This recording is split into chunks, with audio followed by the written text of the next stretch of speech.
The political history of Brazil, from the empire to the present day, has been marked by different forms of government, each with its own economic policies and positions on the political spectrum. Empire, 1822 to 1889. After independence from Portugal, Brazil became a constitutional monarchy governed by Dom Pedro I and later by his son, Dom Pedro II. During the first reign, 1822 to 1831, there was political instability and economic difficulties, with Pedro I being accused of ruling in an authoritarian manner. The second reign, 1840 to 1889, however, saw political stability and significant economic growth based on agrarian production, what we now call commodities. Politically, the empire could be seen as conservative, displeasing the oligarchic slave-owning elite, which ultimately ended the monarchy through a coup d'état. Economy. During the Brazilian Empire, 1822 to 1889, the country had a thriving economy based primarily on agriculture, especially coffee and sugar. Although precise global rankings from that era do not exist, Brazil was undoubtedly among the largest economies in the world. First Republic, 1889 to 1930. Following the proclamation of the Republic, also resulting from a coup d'état, Brazil adopted a federalist model with power concentrated in the oligarchies. Politically, the First Republic was clearly leftist, with power concentration and strong social and economic control. Economy.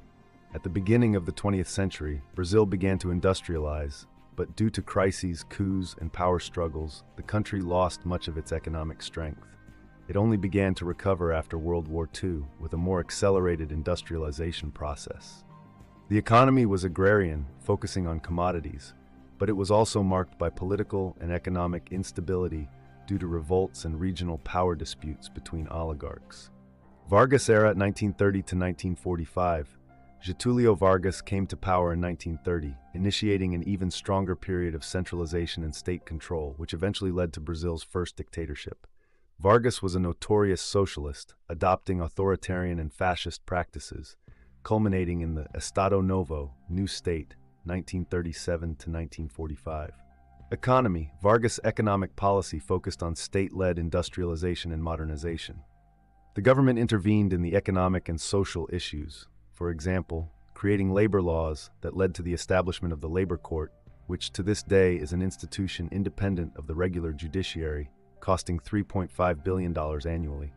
Similarly, the Electoral Court, also independent, costs $2.07 billion annually. These institutions and others were created to provide jobs and a good life for party loyalists and aristocrats.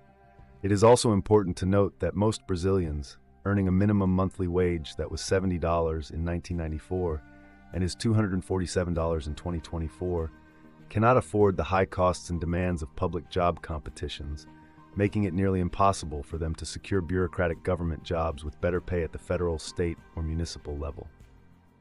Populist Republic, 1946 to 1964.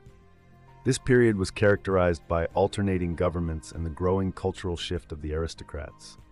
However, tensions between socialists, pushing for a proletarian dictatorship, and centrists, military and oligarchic elites, escalated, leading to a political crisis and the counter-coup of 1964.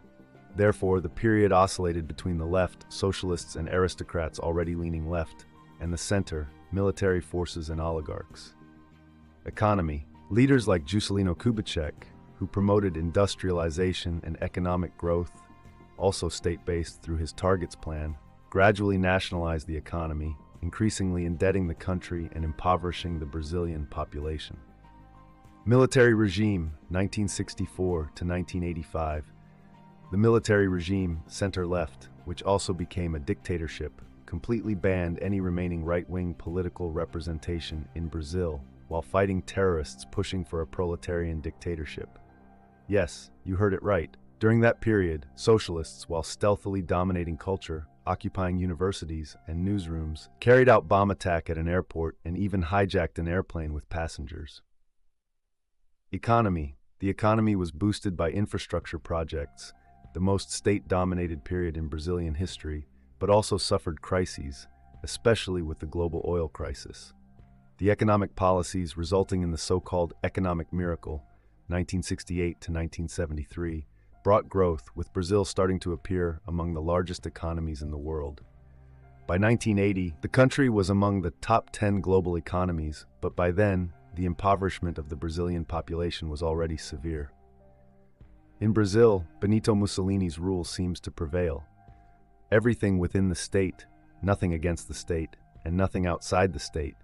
A disastrous method like communism, contrary to the free market, which only strengthens the state and the elite while impoverishing the population. This same population today remains content with bread and circuses.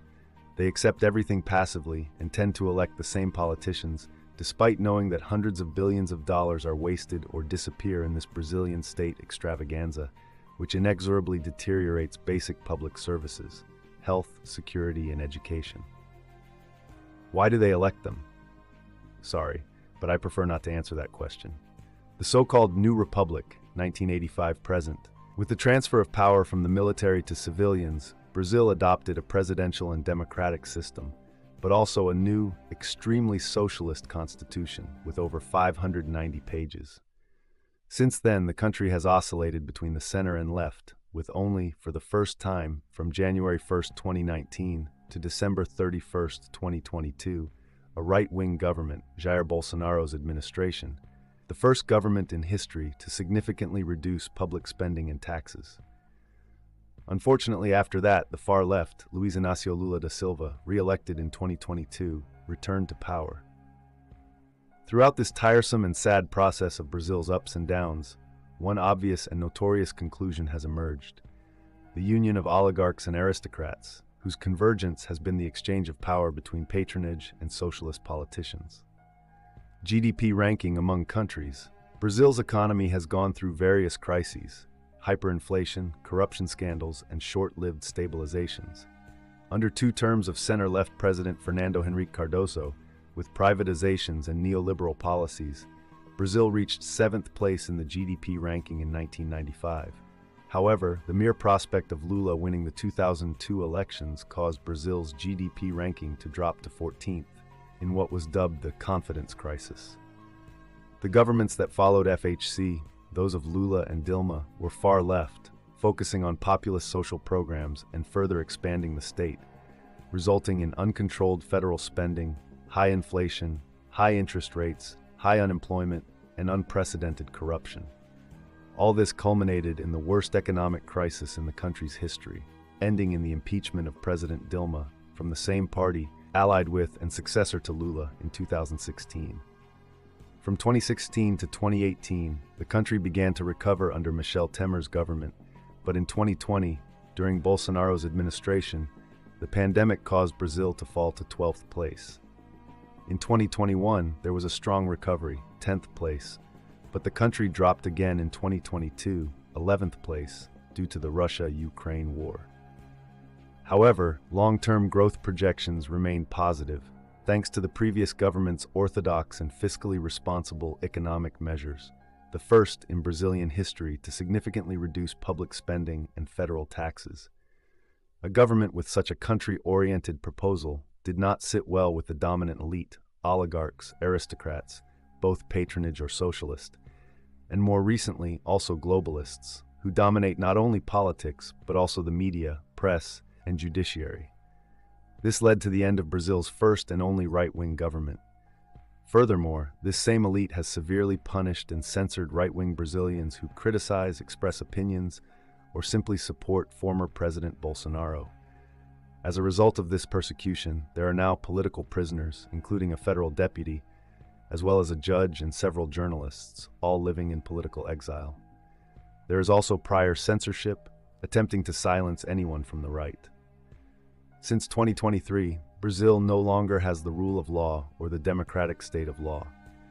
What exists today, in the eyes of tens of millions of Brazilians who may not even discuss politics or have any notion of ideology, is a strong feeling that one cannot speak freely, that every precaution is necessary to avoid censorship on social media, financial blocks, or even imprisonment, because the entire Brazilian justice system is controlled by the center-left elite.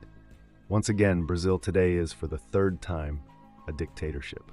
In short, unfortunately, With Lula's government since 2023, almost all positive progress has been undone, and old socialist and dishonest practices have returned in full force, starting with a significant increase in federal spending, a record, the highest increase in the country's history.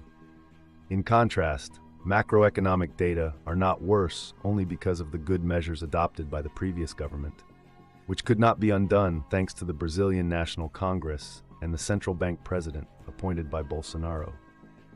The question that remains is, how long will this tragedy and suffering last?